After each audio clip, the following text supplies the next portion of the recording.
जणे बाइक चालक भारसाम्य हराई रास्ता उपरे पड़ जिबारु तांको मुंड और गुड़ हाथ में आघात लगी से अति गुरुतर होइछंती। पर स्थानीय लोक माने तांको लहुलुहाण अवस्था आंबुलांस डाकी चिकित्सा पई मेडिकल को पठाइछंती। एपरी सड़क दुर्घटना घटी केन्दुझर जिला घसीपुरा ब्लॉक रामचंद्रपुर थाना निकटरे।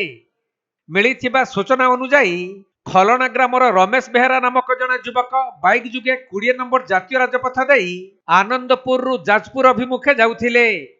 हेले कौनसी कारणरू भारसाम्य हराई बाइक टी रास्ता पड़ जिबारु से लहुलुहाण होई जाइथिले। पर स्थानीय लोक माने तांकु उद्धार करी जातीय राजपथ आंबुलेंस जुगे आनंदपुर उपखंड मेडिकल को पठाइथिबा जणा पड़िछि।